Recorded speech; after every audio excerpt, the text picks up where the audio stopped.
What shocking thing did you find out about a family member after they died? Well, I cared for my dad before he died and also managed his finances afterward. I'm the youngest of 4 children. Eventually, I discovered that my parents had been divorced long before I was even born. That, combined with the fact that I have blonde hair and blue eyes, while my siblings all have dark hair and brown eyes, raised some questions. So I started asking around, my mom, relatives, anyone who might know something. At first my mom denied anything unusual, but when I showed her results from an ancestry DNA test that clearly matched me with a different biological father, she finally admitted the truth. That's tough to hear. If you ever decide to meet your biological dad, I hope it's a positive experience. Honestly, I'm not interested. The man I knew as my dad passed away in 2007. He got back together with my mum and raised me even after knowing I wasn't his biological child. That to me is what defines a real father. He's the only dad I've ever needed. As for another story, I always grew up hearing that my great-grandfather had been eaten by a bear on Mount Rainier. He worked as a park ranger, so it seemed believable. But the truth turned out to be very different. He had actually been having an affair and was run out of town by my great-grandmother's brothers. He ended up in Alaska, and for decades, no one knew what became of him until we found his grave. How did you manage to track him down after so long? My aunt took the lead on researching. He was a World War I veteran, and she found his burial site at a military cemetery in Sitka. She even traveled to the town he had moved to and talked to people who remembered him. This was in the early 2000s, and thanks to the internet, she was able to dig up a lot of information. We eventually found his grave on findagrave.com, a very helpful tool. I might visit it one day if I'm ever in the area. As far as we know, he died of natural causes. He moved to a small Alaskan town, lived a long life, and made some friends, but apparently he never shared much about his past. It's kind of amazing that the family stuck to the bear attack story for so long. That's what my grandmother, who was just a little girl back then, was told, and it's what she believed her entire life. Of all the possible explanations, it's wild that they settled on eaten by a bear. Then there's my great-uncle. Sadly, he took his own life with a hunting rifle just before his children came home from school. He left a note saying he wanted them to find him so they'd know how much he blamed them for ruining his life.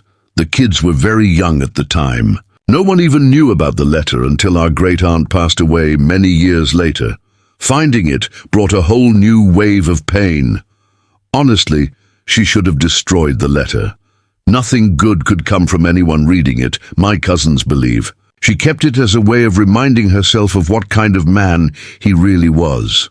From everything I've heard, he was the type who always blamed others and thought far too highly of himself. And finally, this one's something else.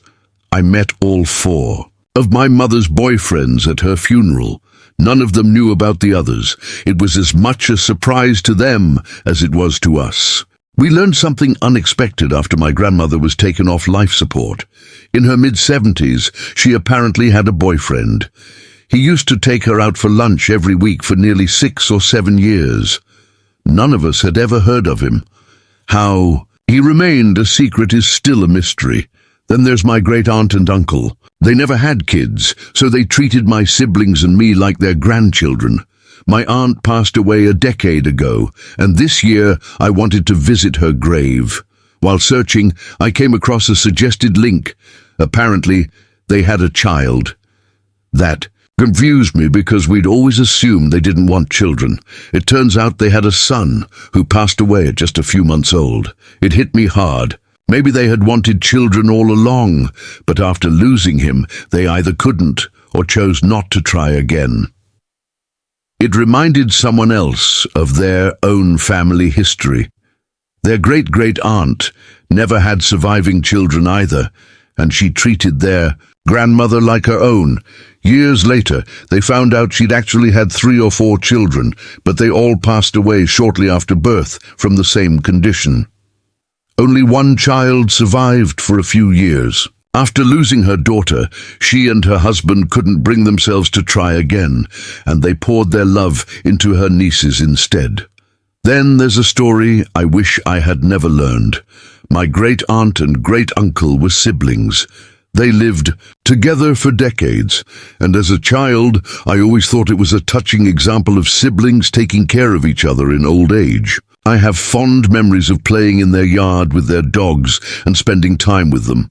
But one day, while reminiscing with my dad, he casually mentioned that they had been in an incestuous relationship since childhood. I was shocked. My mom confirmed it and even laughed, acting like it was common knowledge, like I was the only one who hadn't figured it out. Apparently, the entire family had known all along. I had even posted about them before under a different account, sharing how much I miss them. Some recent family drama brought those memories back, and now all those sweet moments seem different. I keep noticing little things that make sense in a new and disturbing context. Honestly, I wish I had never found out. I just want to remember them the way I always did. And then there was the couple at our church. The man married his niece. She was about 6 years younger. Since she and her siblings were raised by their grandmother, who was also his mother, they grew up like siblings.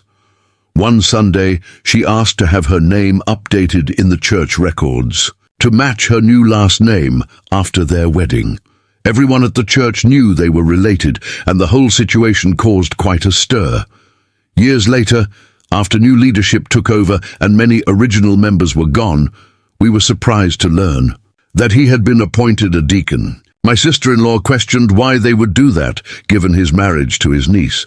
That led to people accusing her of gossip, until she walked them through the family tree.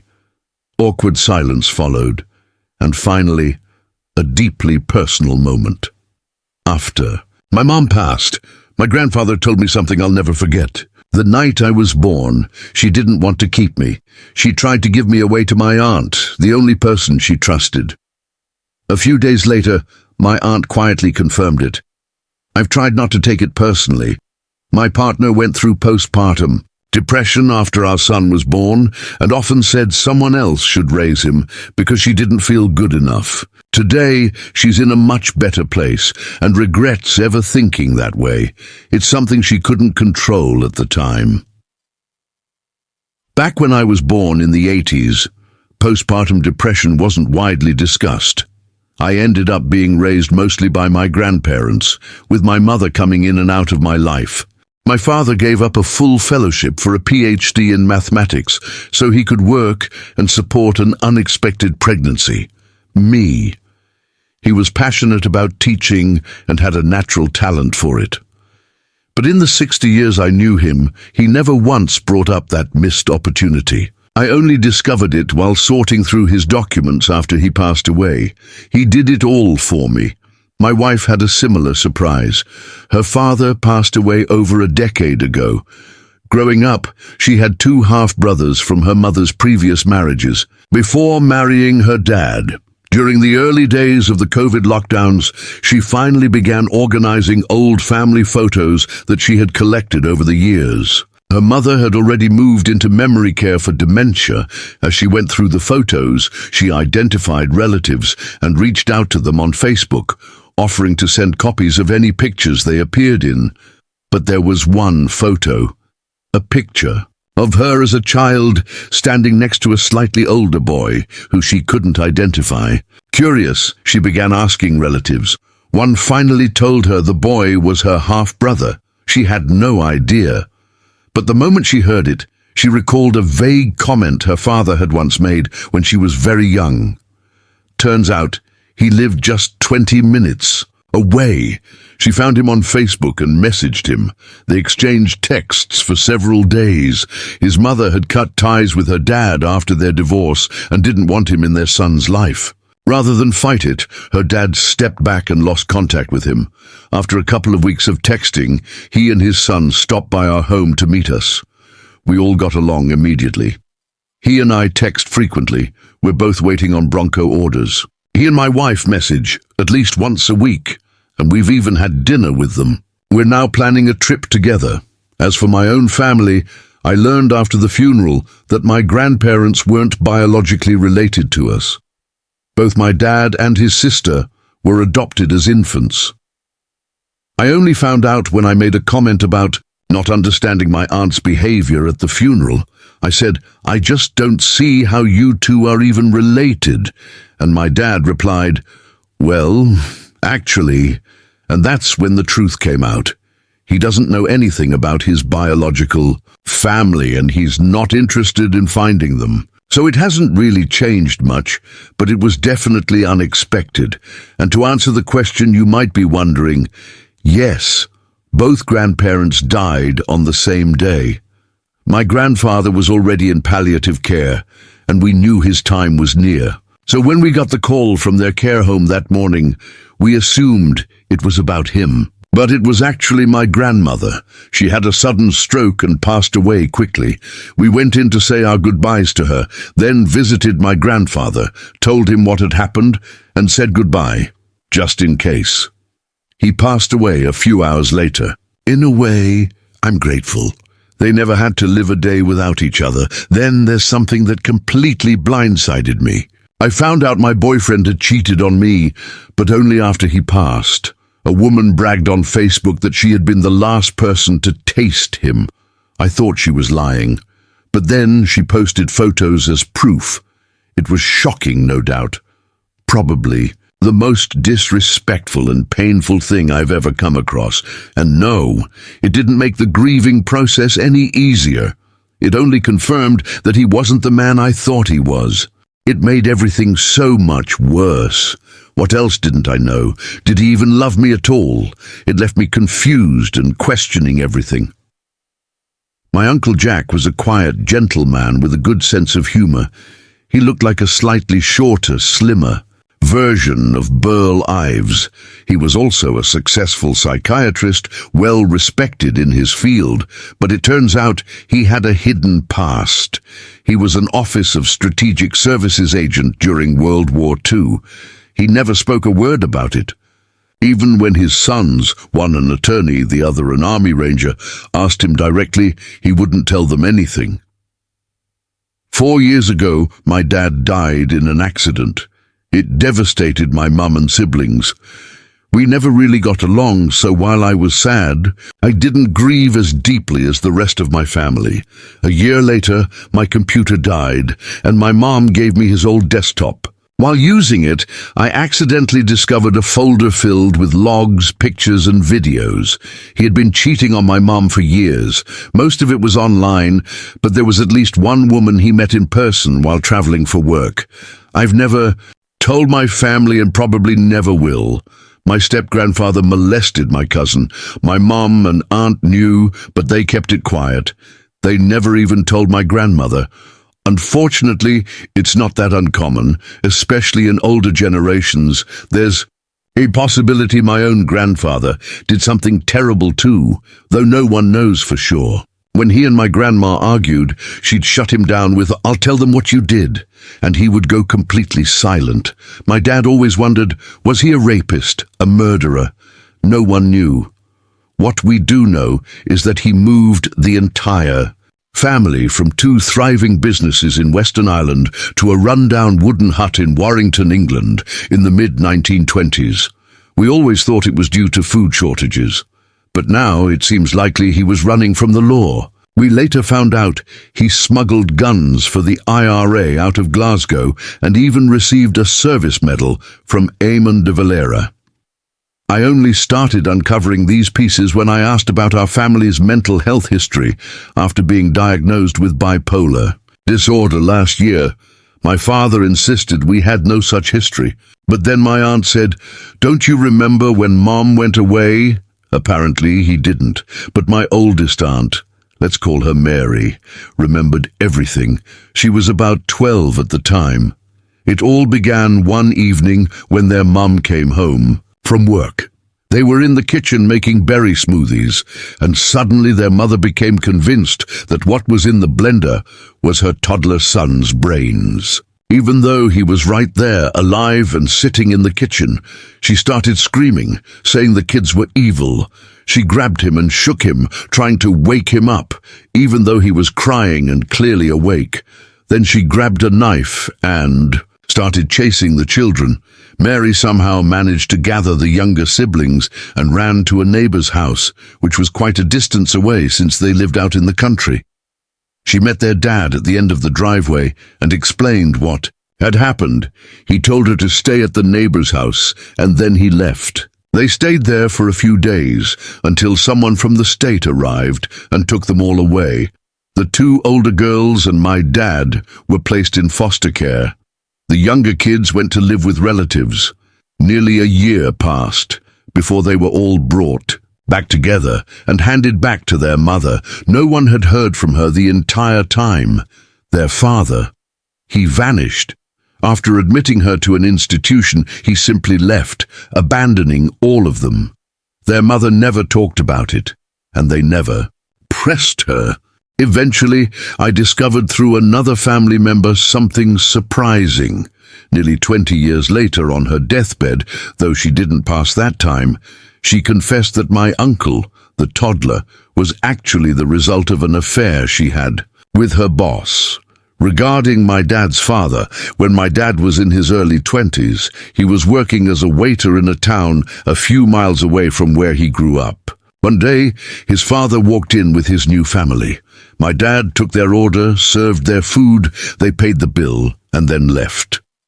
He knew without a doubt it was his father, but he never acknowledged him.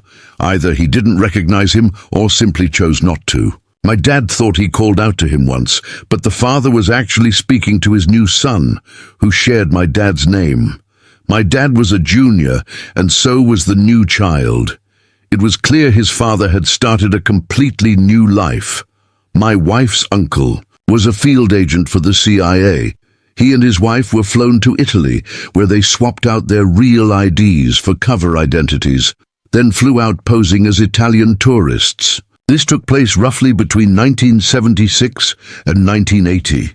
I was surprised to learn that a civilian wife would be part of such a cover operation, but not all assignments are James Bond-level espionage.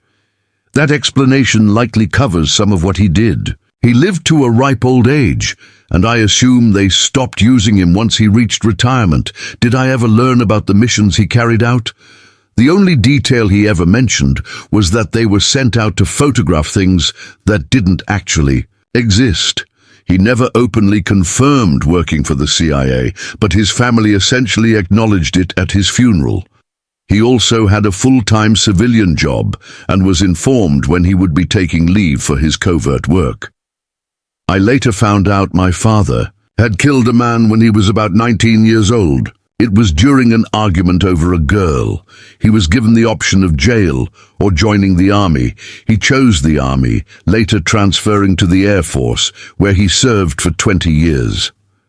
I don't know many specifics about the incident. It might have been accidental. It happened in a rural area. My dad's family was poor. His father worked as a school janitor, and his mother did laundry for others. I know nothing about the victim, but I do know my dad never got so much as a traffic ticket in the 41 years I knew him. Was this around the Vietnam era? My dad and another man I know were both offered the same deal. They were troublemakers, but never murderers. A judge gave them the choice of jail or army service. This was in the 1940s, likely after World War II, as I never heard about my dad being involved in that war.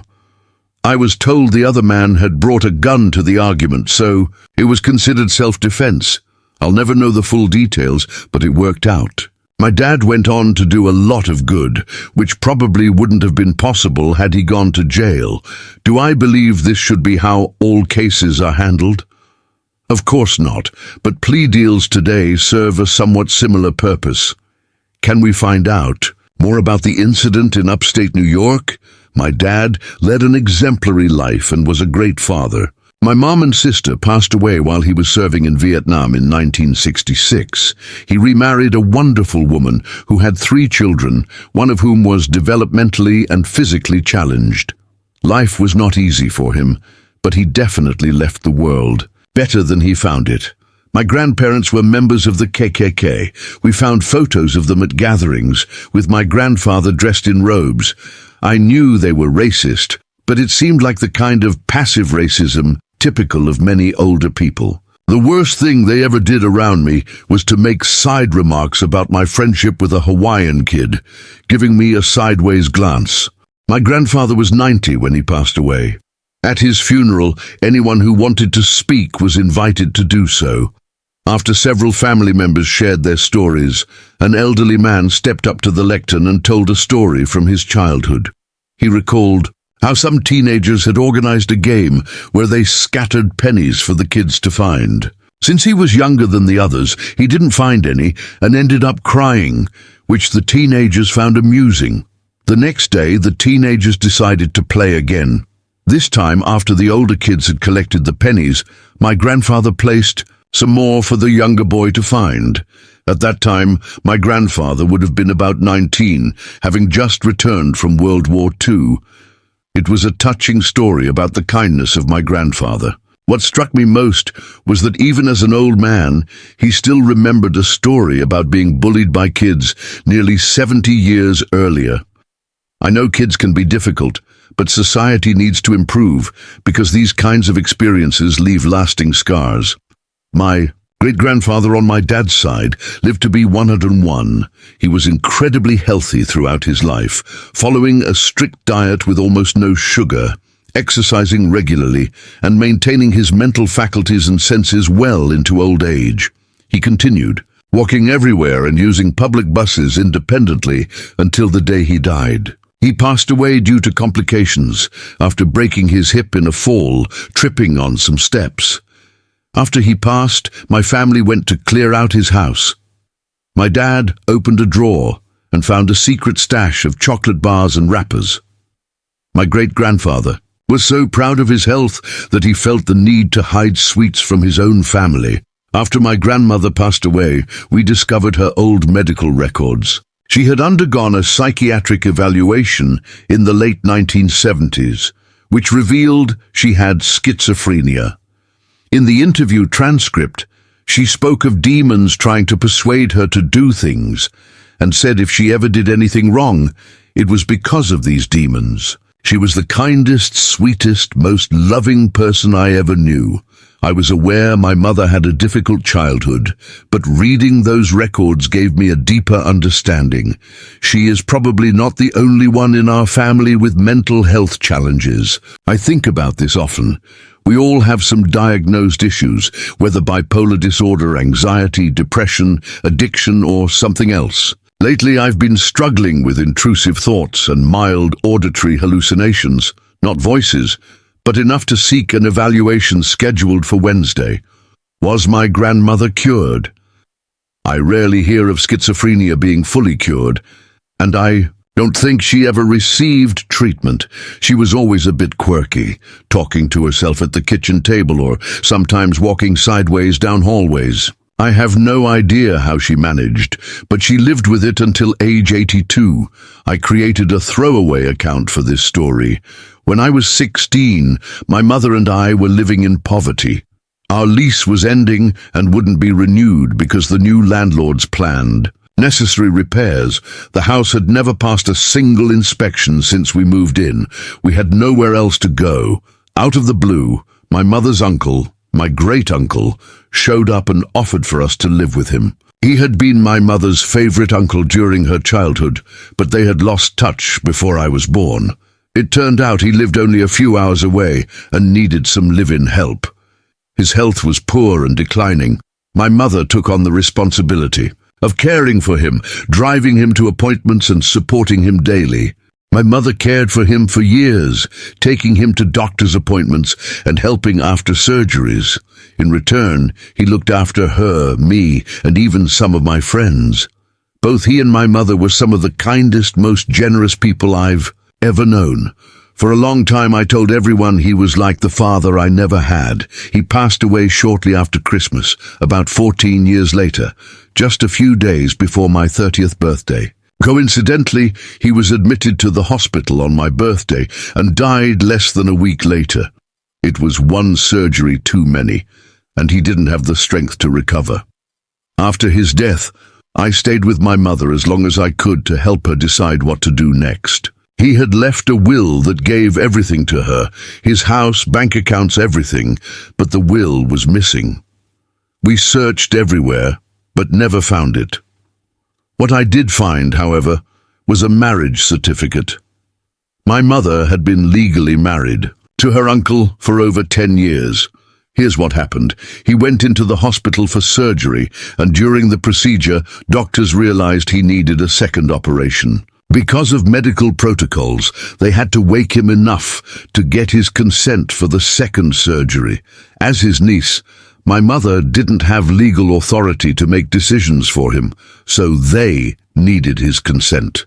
To solve this, they got married. Through marriage, my mother was added to his health insurance. She was aging and needed medical, dental, and vision coverage. The marriage also made her the beneficiary of his life insurance, Social Security, and veterans benefits, securing her financial future after his death. I never called him my stepfather because I didn't know about the marriage. My mother was afraid I wouldn't understand or that I'd judge them. Their relationship was never physical. My mother is a survivor of childhood abuse and is deeply uncomfortable with intimacy. His health was poor, and his medications prevented any physical relationship. I understand why they kept it a secret. It's not something I'm ashamed of, but it does require explanation, and I hesitate to share it because I don't know how others will react.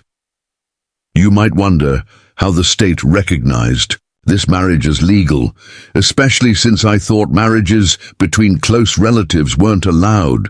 I never checked the laws myself. Since he received state and federal benefits as a war veteran and state employee, and my mother now receives a portion of those benefits, I assume everything was legal and properly documented. My mother was well past menopause, and he was about 10 years older when they married, which may have contributed to the marriage being allowed. What about the house? Unfortunately, she didn't get to keep it outright. He had an ex-wife, whose family provided collateral to claim half the house. Part of their divorce agreement was that if he sold the house, she would receive half of the proceeds. Since the will was lost, the house went into probate. Eventually, the sale of the house was split 5 ways. Half went to the ex-wife, and the other half was divided among my mother and my uncle's other children. My mother is happy in her new home, though she still mourns the house she lived in for so many years. You're right to say there's nothing to be ashamed of. You should be incredibly proud of her. I certainly am.